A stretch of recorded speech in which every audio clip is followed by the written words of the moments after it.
Hello students. आज हम करेंगे नाइन्थ क्लास की ज्योग्राफी का पहला लेसन, लोकेशन ऑफ इंडिया। इसको हमने अच्छे से मैप के द्वारा समझना है। आज देखिएगा, सबसे पहले देखिएगा, ये हमारा भारत का मैप है। इसके अंदर मैंने सभी चीज़ें डिफाइन कर रखी हैं। देखिएगा, ये हमारा भारत का मैप। हमारे अगर भारत के टोटल क्षेत्रफल की अगर बात करें तो कितना है, 32,87,263 वर्ग किलोमीटर हमारा टोटल क्षेत्रफल रहेगा। अगर हम बात करें लैंड बाउंड्री, लैंड बाउंड्री कौन सी लैंड बाउंड्री रहेगी, ये वाली। ये जो चारों तरफ जो लैंड बाउंड्री जो लगती है, ये जो लैंड बाउंड्री है ये कितनी रहेगी, 15,200 किलोमीटर। और वाटर बाउंड्री कौन सी है, ये वाली जो वाटर बाउंड्री है जो साउथ की तरफ लगती है प्रायद्वीप भाग को, यहाँ पर बंगाली खाड़ी लगती है, नीचे हिंद महासागर लगता है, साइड में अरब सागर लगता है। ये बाउंड्री कितनी रहेगी, 7516.6 किलोमीटर हमारी क्या रहेगी, तटीय सीमा रहेगी। ठीक है भाई। भारत के अंदर 28 राज्य हैं, 28 स्टेट हैं, 8 यूनियन टेरिटरी हैं। मतलब यूनियन टेरिटरी का मतलब हिंदी में होता है केंद्र शासित प्रदेश, जिनके ऊपर सेंट्रल गवर्नमेंट का अधिकार होता है। वे कौन कौन से हैं, लद्दाख है, जम्मू कश्मीर है, पांडिचेरी है, अंडमान निकोबार है, दादर नागर हवेली और दमन दीव, लक्षद्वीप, दिल्ली और चंडीगढ़। देखिएगा, भारत के अगर बात करें उत्तर पश्चिम भाग की, तो भारत के उत्तर पश्चिम भाग में कौन कौन से देश पड़ते हैं। एक पड़ता है पाकिस्तान, पाकिस्तान के ऊपर अफ़गानिस्तान। दो देश पड़ते हैं। अगर एग्जामिनर पूछ लेता है कि भारत के उत्तर पश्चिम में कौन कौन से देश पड़ते हैं, तो क्या बताना है, पाकिस्तान और अफ़गानिस्तान। अब बात आती है पाकिस्तान के साथ भारत की कौन सी बाउंड्री लगती है। कौन सी बाउंड्री लगती है भाई, रेड क्लिफ। कौन सी बाउंड्री लगती है, रेड क्लिफ बाउंड्री लगती है भाई। इसके बाद बात आती है ऊपर अफ़गानिस्तान। अफ़गानिस्तान के साथ कौन सी बाउंड्री लगती है, डूरंड रेखा। इस बाउंड्री को क्या बोल देंगे, डूरंड रेखा। डूरंड रेखा लगती है भाई। यह सबसे कम भारत की सीमा रेखा है, जिसकी लंबाई 96 किलोमीटर है।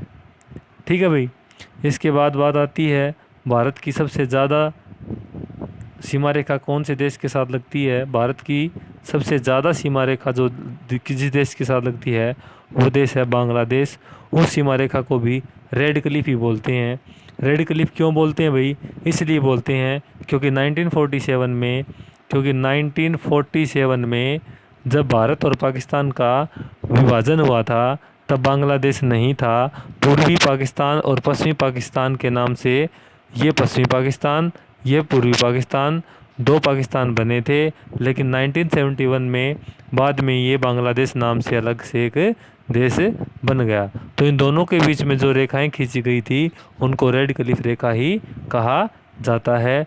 अगर बात करें भारत की सबसे लंबी सीमा रेखा किस देश के साथ लगती है, तो बांग्लादेश के साथ लगती है। कौन सी कितनी लगती है, 4096 किलोमीटर लगती है। और ये कौन से खाड़ी कौन सी खाड़ी में पड़ता है, बंगाल की खाड़ी के अंदर पड़ता है भाई। अब बात करते हैं भारत के 8 यूनियन टेरिटरी। 8 यूनियन टेरिटरी में दो तो पड़ते हैं बंगाल की खाड़ी में और दो पड़ते हैं अरब सागर में। बंगाली खाड़ी में एक अंडमान निकोबार और एक पांडिचेरी, और अरब सागर में पड़ता है ये लक्षद्वीप और दादर नागर हवेली। अगर बात करें भारत के उत्तर पूर्व के कौन से पश्चिमी देश हैं, उत्तर पूर्व के पश्चिमी देशों में आएगा नेपाल, भूटान और चीन आएंगे भाई। ये नेपाल रहा, ये भूटान रहा और ये रहा चीन। अगर पूछ ले भारत का पूर्वी देश कौन सा है, तो भारत का पूर्वी देश कौन सा रहेगा भाई, म्यांमार रहेगा भाई। भारत का पूर्वी देश कौन सा रहेगा, म्यांमार। और भारत के दक्षिण में कौन सा देश रहेगा, श्रीलंका। श्रीलंका के साइड में कौन सा सागर पड़ता है, हिंद महासागर पड़ता है भाई। अगर पूछ ले भारत के पूर्व में कौन सा सागर पड़ता है, तो भारत के पूर्व में सागर नहीं, बंगाल की खाड़ी पड़ती है भाई। और पश्चिम में पूछे तो अरब सागर, और दक्षिण में हिंद महासागर। और भारत के उत्तर में क्या पड़ता है, हिमालय पर्वत श्रृंखला पड़ती है भाई। कौन सी श्रृंखला पड़ती है? हिमालय पर्वत श्रृंखला पड़ती है। इतना समझ में आ गया भाई। अब चलते हैं नेक्स्ट।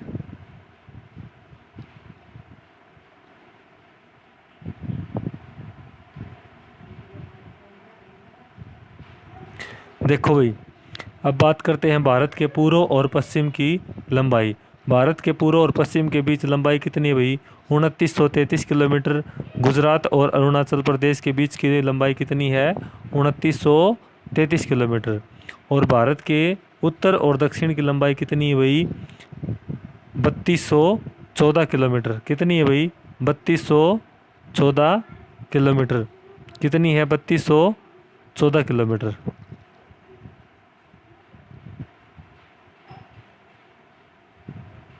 अब आ जाओ भाई आगे,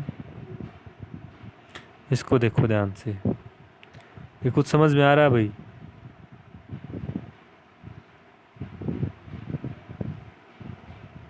इसको हम गोलार्ध भी बोलते हैं, विश्व का मानचित्र ग्लोब भी बोलते हैं इसको। देखिएगा भारत की लोकेशन इसमें कहाँ है। ये नॉर्थ पोल, ये साउथ पोल, एक सेकंड, ये नॉर्थ पोल है, ये साउथ पोल है, ये ईस्ट पोल और ये वेस्ट पोल। अब जो जीरो डिग्री अक्षांश रेखा है, सॉरी, जो वेस्ट से ईस्ट की तरफ, जो पश्चिम से पूर्व या पूर्व से पश्चिम की तरफ जो रेखाएं खींची गई हैं उसको अक्षांश रेखाएं कहते हैं।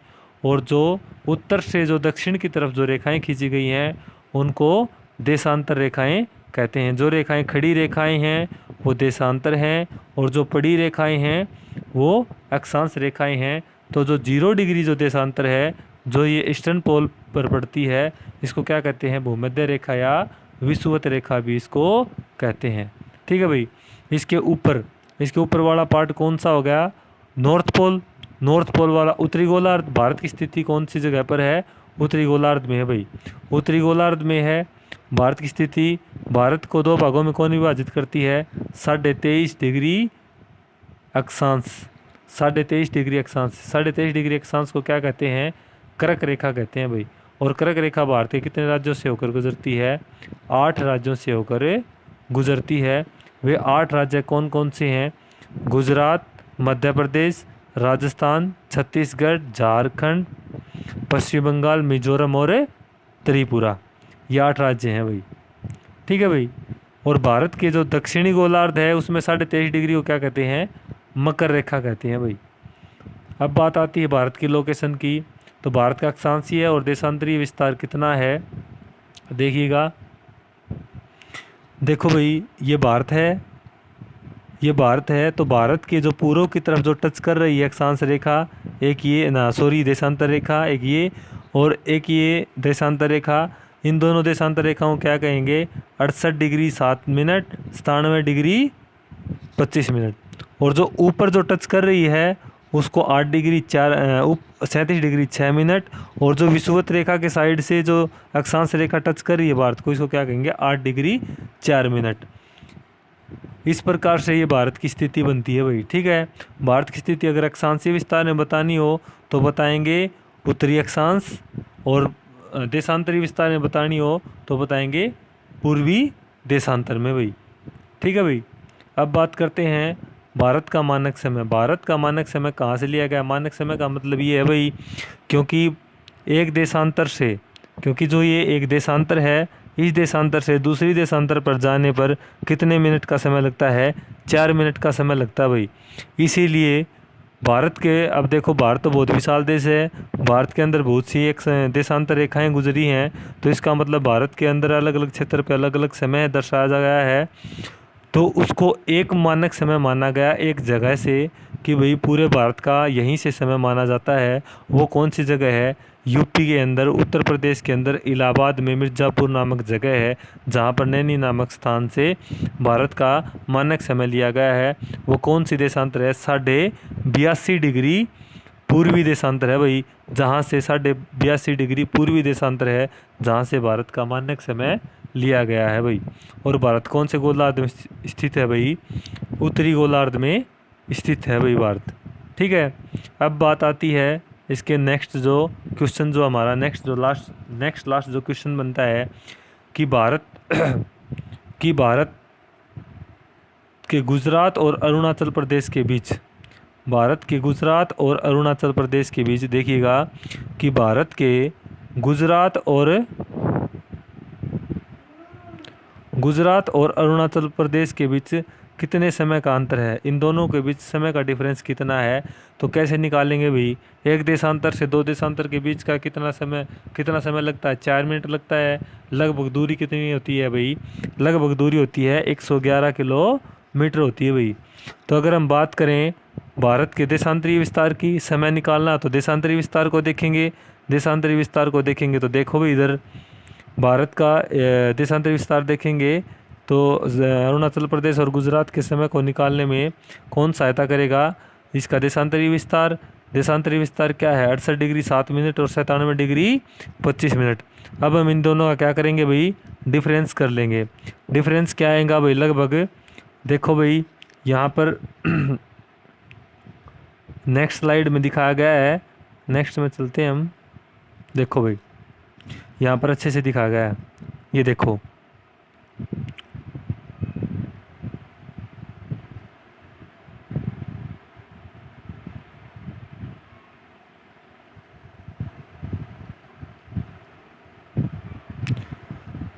देखो भाई यहाँ पर ये गुजरात हो गया, ये अरुणाचल प्रदेश हो गया, ये 97 डिग्री 25 मिनट, ये 68 डिग्री 7 मिनट। अब इन दोनों के बीच के समय का अंतर देखना है तो मान लीजिएगा ये देशांतर रेखाएं हैं, एक देशांतर से दूसरे देशांतर के बीच में कितना समय लगा भाई, 4 मिनट लगा।